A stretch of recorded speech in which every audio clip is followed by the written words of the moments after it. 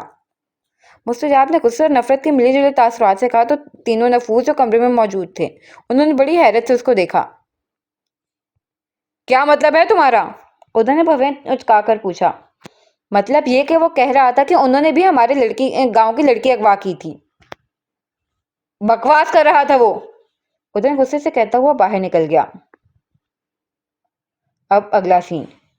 بخشو، میں نے تمہیں اپنی بچی کی حفاظت کے لیے اس کے پیچھے بھیجا تھا اور تم نے مجھ سے جھوٹ بولا۔ اگر اسے کچھ ہو جاتا تو میں کیا کرتا؟ اللہ داد ماتھے پر ہاتھ رکھے غصے سے بخشو سے مخاطب تھے۔ سائیں، میں جب وہاں پر پہنچا تو اس بغیرت نے مستجاب بی بی پر پستول تانی ہوئی تھی۔ اگر میں حرکت کرتا تو وہ بی بی کو کوئی نقصان پہنچا سکتا تھا۔ آپ کو اس لیے نہیں بتایا کہ آپ بہت زیادہ پریشانی لے لیتے اور بیمار پڑ جاتے، بخشو نے وضاحت دی۔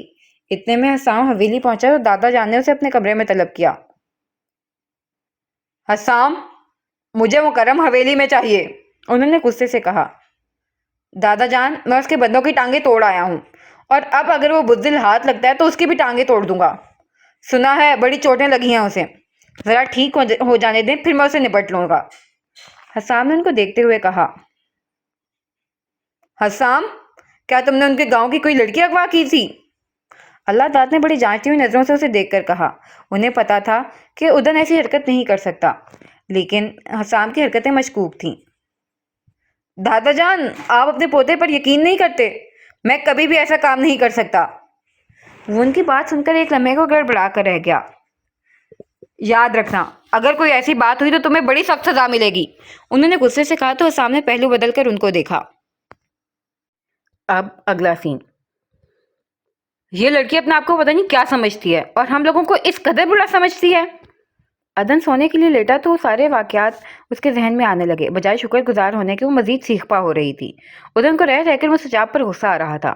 صبح اس نے اپنے بزنس کے سلسلے میں انٹرنیشنل کمپنی کے ساتھ میٹنگ کے لیے جانا تھا، لیکن نیند تھی کہ آ ہی نہیں رہی تھی۔ دوسری طرف مستجاب کو بھی نیند نہیں آ رہی تھی اور اس کا دل سب سوچ سوچ کر کھول رہا تھا کہ اگر چودھری مکرم اسے ساتھ لے جاتا تو کیا ہوتا۔ اگر یہ لوگ ان کے گاؤں کی کوئی لڑکی اغوا نہ کرتے تو اس کی بھی جرات نہ ہوتی مجھے کڈنیپ کرنے کی۔ وہ خود سے یہ بول رہی تھی۔ اسے بڑی زوروں کی بھوک لگ رہی تھی کیونکہ کھانا اس نے صحیح طرح نہیں کھایا تھا۔ وہ کچن میں گئی اور کھانا نکال کر کھانے لگی۔ ادن ٹھنڈا پانی پینے کے لیے کچن میں آیا اور فریج کی طرف بڑھا تو سامنے ڈائننگ ٹیبل پر کھانا رکھے وہ بڑے دھماک سے کھا رہی تھی۔ دوسروں کی نیندیں حرام کر کے خود بڑے مزے سے کھانا کھایا جا رہا ہے۔ وہ آہستگی سے بڑبڑا کر رہ گیا۔ پانی پی کر نظر اس پر ڈال کر کچن سے باہر جاتے جاتے اس نے مڑ کر دیکھا، جس پر اس نے بھی نظر اٹھا کر اسے دیکھا۔ کیا پرابلم ہے؟ اب میں کھانا بھی اپنی مرضی سے نہیں کھا سکتی؟ مستجاب نے اس کے مڑ کے دیکھنے کو خاصا مائنڈ کیا تھا۔ مجھے کیا پرابلم ہو سکتی ہے مستجاب صاحبہ؟ پرابلم تو آپ کے ساتھ ہے۔ اگر آپ کو پرابلم سے باہر نکالے تو بجائے شکر گزار ہونے کے آپ اسی پر چوٹ دوڑتی ہیں۔ ادن نے خاصے جلے بھنے انداز میں کہا تو اس نے اسے ناگواری سے دیکھا۔ زیادہ احسان جتانے کی ضرورت نہیں ہے، یہ پرابلم بھی آپ لوگوں کی پیدا کردہ تھی۔ وہ یہ کہہ کر دوبارہ کھانے پر جھک گئی۔ مجھے تم جیسی بد دماغ لڑکی کو کوئی صفائی نہیں دینی، جو چاہے سمجھو جیسا مرضی سوچو۔ وہ یہ کہتے ہوئے غصے سے اس کے سامنے پڑا پانی کا گلاس زور سے ٹیبل پر مار کر کچن سے باہر نکل گیا۔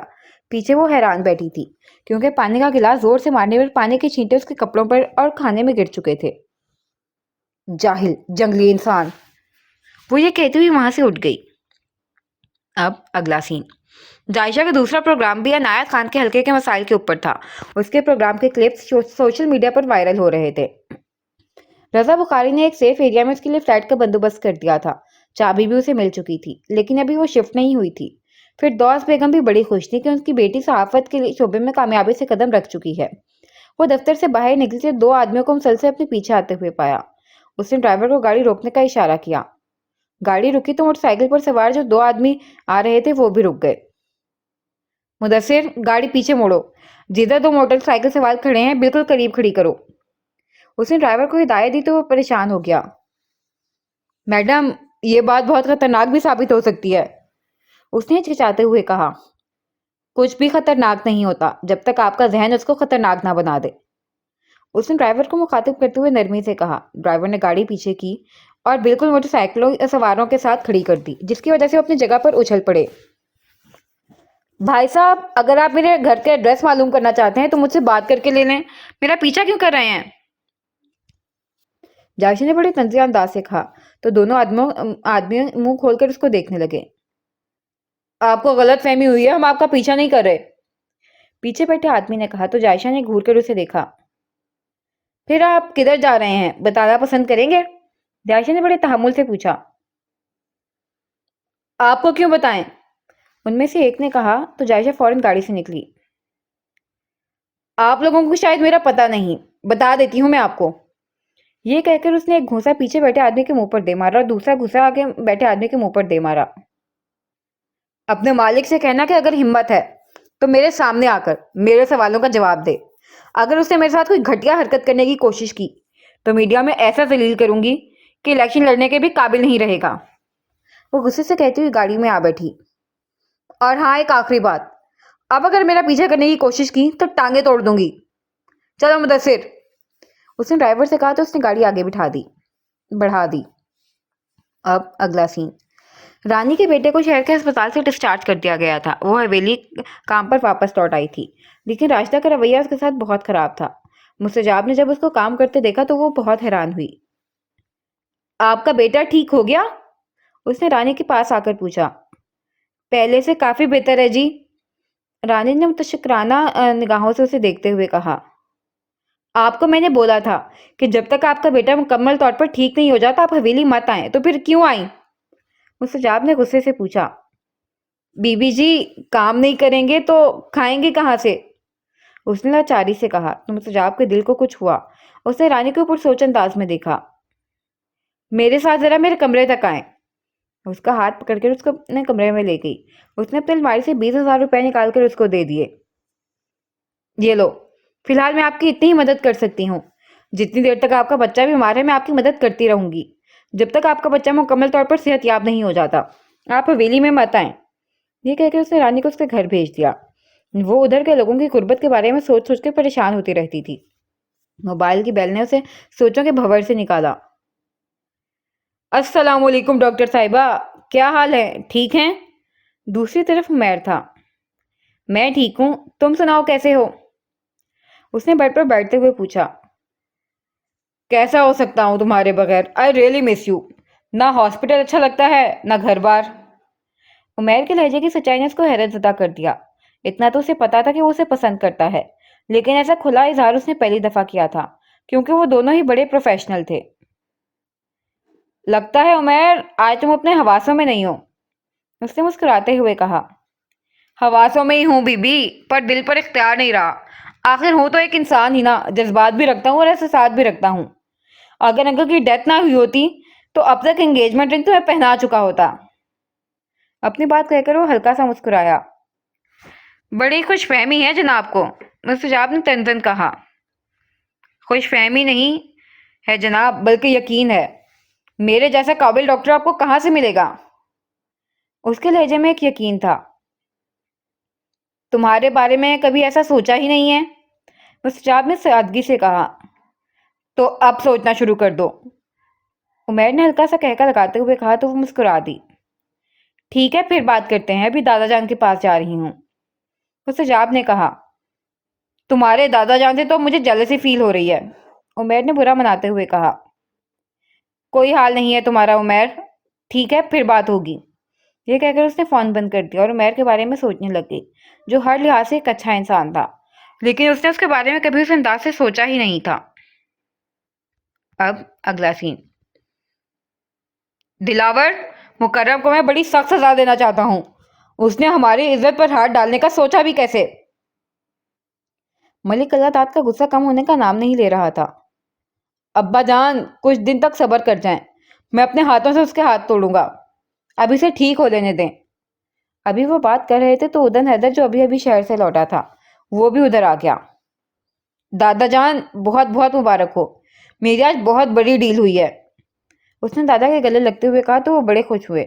دلاور ملک بھی اس بات سن کر بڑا خوش ہوا۔ مبارک ہو بیٹا، چلو سیاست میں نہ صحیح تو بزنس میں ہی میرا نام روشن کر رہے ہو، دلاور نے مسکراتے ہوئے کہا۔ بابا جان، مجھے آپ کی سیاست سے کوئی لینا دینا نہیں ہے، اور ہاں ایک بات یاد آئی، مکرم کہہ رہا تھا کہ ان کے گاؤں کی کوئی لڑکی اغوا ہوئی ہے اور وہ اغوا کا الزام ہم پر لگا رہا ہے، ادن نے صوفے پر بیٹھتے ہوئے کہا۔ ہم کیوں ایسا گھٹیا کام کریں گے؟ دلاور نے سخت لہجے میں کہا۔ بابا، آپ حسام سے اس بارے میں ضرور پوچھنا، اگر کوئی ایسی بات ہوئی تو میں بڑا سخت پیش آؤں گا، ادن نے بھی سختی سے کہا تو ملک اللہ داد اپنے پوتے پر بڑا فخر محسوس کر رہے تھے۔ اب اگلا سین۔ آج رضا بخاری کافی دنوں بعد آفس آیا تھا اور جائشہ کو اپنے کیبن میں طلب کیا۔ مس جائشہ، سب کیسا چل رہا ہے؟ اس نے بڑا ہی دوستانہ انداز میں پوچھا۔ بہت زبردست، میں بہت فری ہو کر پروگرام کر رہی ہوں، آپ کی بہت شکر گزار ہوں۔ اس نے متشکرانہ نگاہوں سے اسے دیکھتے ہوئے کہا۔ میں نے پہلے بھی آپ کو کہا تھا کہ شکریہ ادا کرنے کی کوئی ضرورت نہیں ہے، اور عنایت نے تو دوبارہ کال نہیں کی آپ کو؟ رضا نے بھویں چکا کر پوچھا۔ سر، آپ کو کیسے پتا؟ وہ حیران ہوئی تھی۔ مس جائشہ، اتنا بے خبر میں نے خود کو کبھی نہیں رکھا کہ اپنے ورکرز کی پرابلم ہی نہ جان سکوں، لیکن مجھے آپ پر اعتماد ہے کہ آپ ان سب سے نبٹ سکتی ہیں، رضا بخاری نے بڑے پروفیشنل انداز میں کہا۔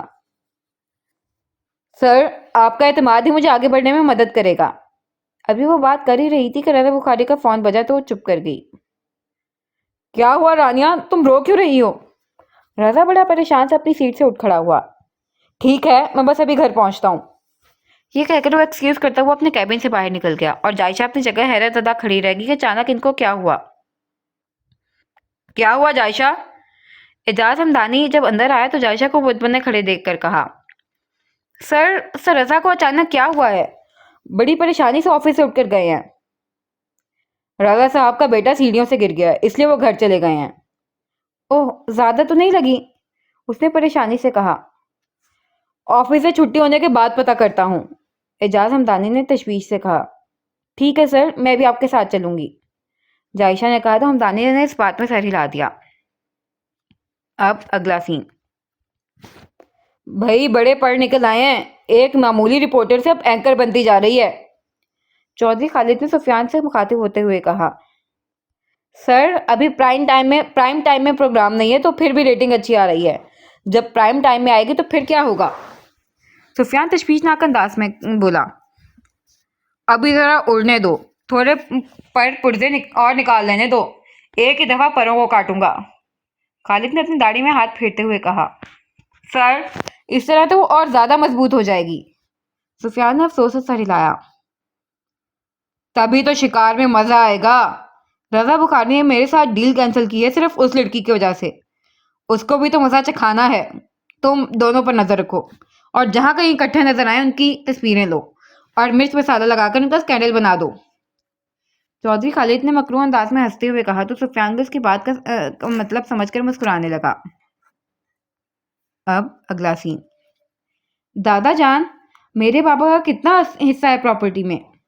مستجاب نے ملک اللہ داد کو دوائی دے کر لٹایا اور ان کے سرانے بیٹھ کر پوچھنے لگی۔ بیٹا، تم کیوں پوچھ رہی ہو؟ ان کے لہجے میں حیرانگی تھی۔ میں اپنے بابا کا پورا حصہ لینا چاہتی ہوں، اس نے نرمی سے کہتے ہوئے بڑے آرام سے دھماکہ کیا تھا۔ حصہ تو علی حسن کا آدھا بنتا ہے، لیکن اس نے کبھی پلٹ کر ہی نہیں دیکھا، انہوں نے بیٹھتے ہوئے کہا۔ دادا جان لیٹے رہیں، اس نے ان کو لٹانا چاہا، لیکن ان کو ایک بے چینی نے آ گھیرا تھا کہ وہ اپنے بیٹے دلاور کو بخوبی جانتے تھے، جو دولت کی ہوس میں پورا ڈوبا ہوا تھا، وہ کیسے مستجاب کو اس کے باپ کا حق دے دیتا؟ بیٹا، سارا تو نہیں، لیکن کچھ حصہ تمہیں میں دلا دوں گا، انہوں نے ہلکی سی آواز میں کہا۔ دادا جان، مجھے اپنے بابا کا پورا حصہ چاہیے، میں کیوں ان کے پاس چھوڑوں؟ اس نے ضدی انداز میں کہا۔ بیٹا، اب میں بوڑھا ہو چکا ہوں اور میری ہڈیوں میں اس کے ساتھ لڑنے کی طاقت نہیں، میں اس کو اچھی طرح جانتا ہوں، وہ تمہیں کبھی بھی پورا حصہ نہیں دے گا، انہوں نے انکارا بھرتے ہوئے کہا۔ دادا جان، میں قانونی وارث ہوں اپنے بابا کی، اس میں کوئی پرابلم ہے ہی نہیں، اس نے گالوں پر اپنا ہاتھ رکھتے ہوئے کہا تو دادا کو اپنی پوتی پر بے انتہا پیار آیا، وہ ایسے ضد کر رہی تھی جیسے بچے بچپن میں کسی چیز کے لیے ضد کرتے ہیں۔ واقعی تم میرے حسن کی وارث ہو، جتنا ہو سکا میں تمہیں دلا کر رہوں گا، لیکن زیادہ کا وعدہ نہیں کرتا، انہوں نے اس کا چہرہ ہاتھوں میں لیتے ہوئے اسے یقین دلانا چاہا۔ اس ٹاپک پر پھر بعد میں بات ہوگی، ابھی آپ آرام کریں، وہ یہ کہہ کر اپنے کمرے میں چلی گئی، جبکہ پیچھے ملک اللہ داد گہری سوچ میں کھرکھو گئے تھے۔ اب اگلا سین۔ جائشہ اعجاز ہمدانی کے ساتھ رضا بخاری کے گھر پہنچ گئی۔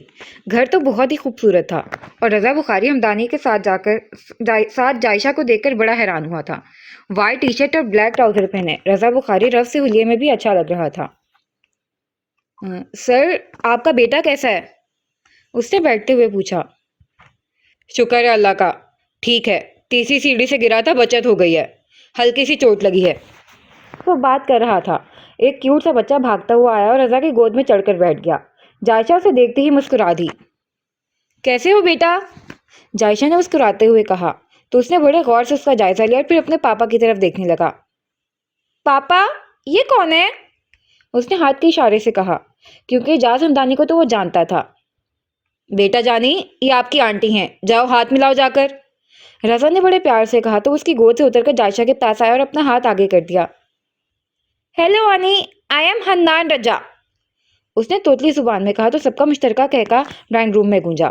رضا بخاری کی بیوی رانیہ جب ڈرائنگ روم میں آئیں تو جائشہ ایک لمحے کو اپنی آنکھیں جھپکنا بھول گئی۔ اتنا مکمل حسن اس نے بہت کم دیکھا تھا۔ لمبا قد، متناسب سراپا، گورا رنگ جو کہ سرخی مائل تھا، براؤن لمبے بال جو کمر پر کھلے ہوئے تھے، پنک کلر کے سوٹ میں وہ کوئی گڑیا ہی لگ رہی تھی۔ السلام علیکم، اس نے دونوں کو مشترکہ سلام کیا۔ کیسی ہیں آپ؟ اس نے جائشہ کی طرف ہاتھ بڑھایا تو اس نے بھی ہاتھ آگے کر دیا۔ ہاتھ ملا کر رضا کے پہلو میں بیٹھ گئی۔ اچھا تو یہ ہے جائشہ جس کی اس دن آپ تعریف کر رہے تھے؟ رانیہ نے یہ کہا تو وہ سب حیرانگی سے دیکھنے لگے۔ آپ سب حیران ہو رہے ہیں، میں بھی حیران ہوئی تھی، کیونکہ آج تک انہوں نے میرے علاوہ کسی کی تعریف نہیں کی کبھی، اس نے مسکراتے ہوئے وضاحت دی۔ تھینک یو سر، سر آپ کی وائف ماشاءاللہ بہت زیادہ خوبصورت ہیں، جائشہ نے بھی کھل کر تعریف کی۔ ویسے کچھ زیادہ نہیں ہو گیا؟ دو لڑکیاں ایک دوسرے کی تعریف کر رہی ہیں، ویری اسٹرینج، رضا نے مسکرا کر کہا تو سب کا مشترکہ کہہ کر بلند ہوا۔ اب اگلا سین۔ دلاور، جائیداد میں جتنا حصہ حسن کا بنتا ہے وہ تم مستجاب کے نام کر دو، ملک اللہ داد نے بڑے آرام سے کہا تو دلاور کو تو گویا آگ ہی لگ گئی۔ بابا جان آپ کیا کہہ رہے ہیں؟ حسن نے تو کبھی اس کا مطالبہ ہی نہیں کیا تھا، تو اب تو اس دنیا میں بھی نہیں رہا، مستجاب کا نام میں سب کیسے کر دوں؟ دلاور نے دان کچکچاتے ہوئے کہا۔ دلاور، ہم سب نے محشر میں اللہ کو بھی منہ دکھانا ہے، یتیم بچی ہے، اگر تم اسے اس کا حق نہیں دو گے تو مجھے بھی پوچھ ہوگی، کیونکہ میں تمہارا سرپرست ہوں، انہوں نے آرام سے سمجھانے کے انداز میں کہا۔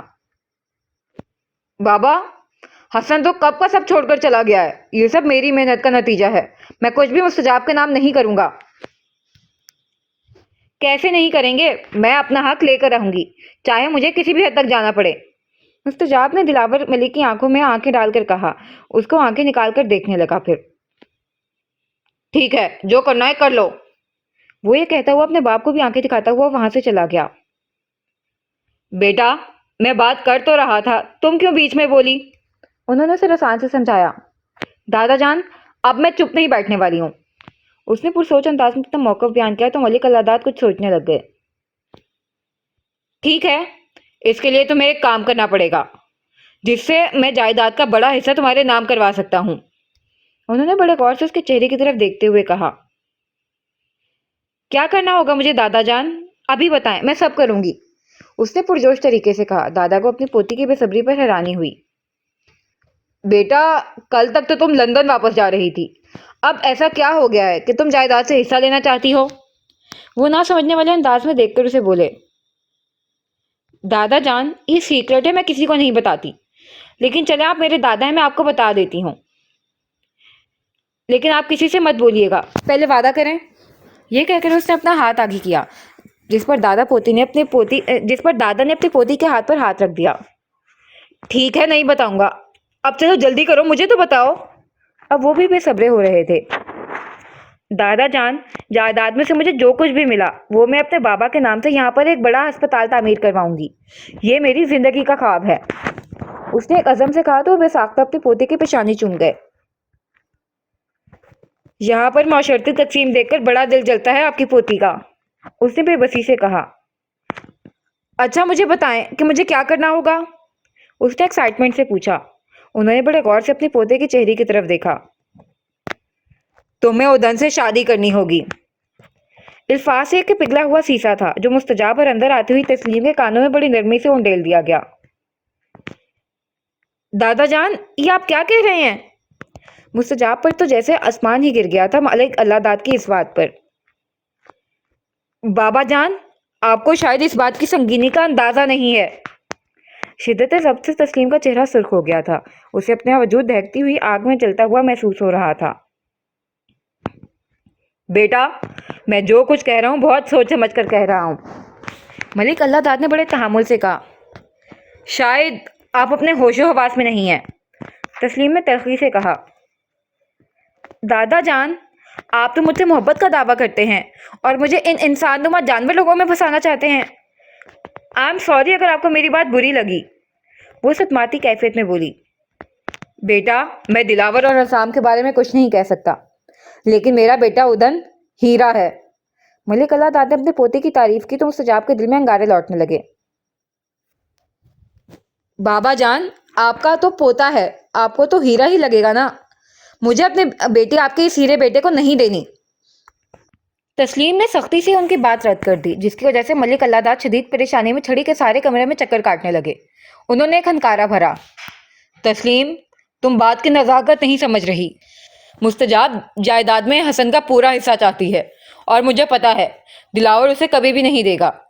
اگر ادن اور اس کا نکاح ہو جاتا ہے تو یہ بڑی آسانی سے اپنی جائیداد لے سکتی ہے۔ انہوں نے گویا دلیل دے کر ان دونوں کو سمجھانا چاہا، لیکن وہ دونوں کوئی بھی بات سننے کو تیار نہ تھیں۔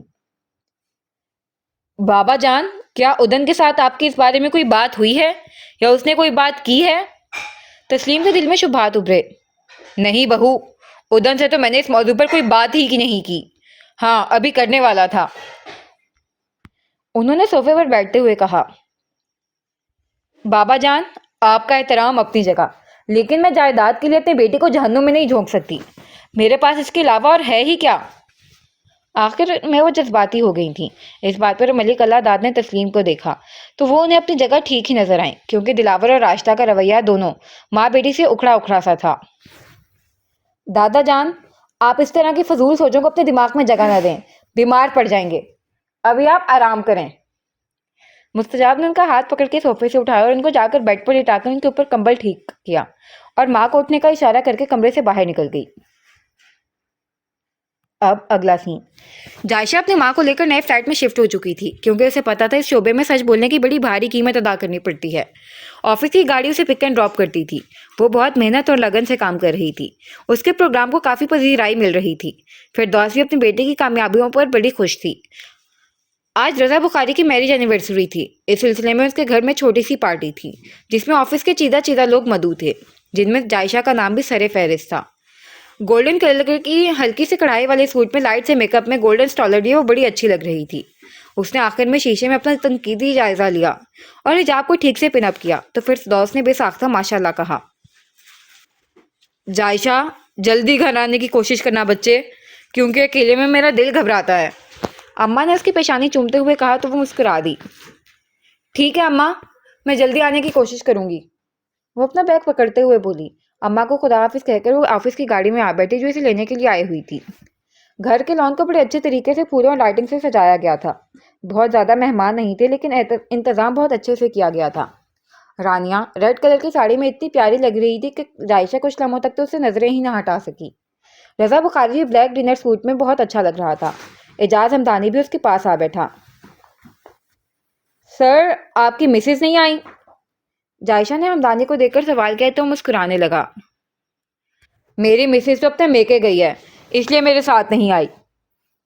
اتنے میں کیک کاٹا گیا تو سب نے مل کر ان دونوں کو وش کیا۔ سر ماشاءاللہ کتنی پیاری جوڑی ہے، اللہ نظر بد سے بچائے، جائشہ ان دونوں کو دیکھتے ہوئے کہنے لگی۔ رضا صاحب نے بڑی مشکلوں سے رانیہ کو حاصل کیا ہے، ہمدانی نے دونوں کو دیکھتے ہوئے کہا تو جائشہ نے حیرانگی سے اسے دیکھا۔ کیسے سر؟ مجھے بھی کچھ بتائیں۔ اسے بڑا تجسس ہوا۔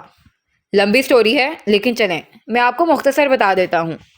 رانیہ اور رضا صاحب کی ملاقات نیو یارک میں ہوئی تھی، کیونکہ رضا صاحب کے پیرنٹس نیو یارک میں ہی رہتے ہیں۔ ایک ہی ملاقات میں رضا صاحب نے رانیہ کو پسند کر لیا تھا، لیکن 2 سال تک دونوں کی ملاقات نہ ہو سکی، کیونکہ رانیہ اپنے پڑھائی کے سلسلے میں نیو یارک رہتی تھی۔ پڑھائی ختم ہوتے ہی وہ لاہور آ گئی۔ رضا صاحب بھی پاکستان چلے آئے، لیکن رانیہ کی منگنی اپنے بابا کے دوست کے بیٹے سے پہلے ہی ہو چکی تھی، جو توڑنا بہت مشکل تھی۔ لیکن رضا صاحب نے امید نہیں ہاری، کیونکہ رانیہ بھی رضا صاحب کو بہت زیادہ پسند کرتی تھی اور وہ چاہتی تھی کہ اس کی شادی رضا کے ساتھ ہی ہو۔ پھر مختصر یہ کہ بہت مشکلوں کے بعد رانیہ کے گھر والے مانے۔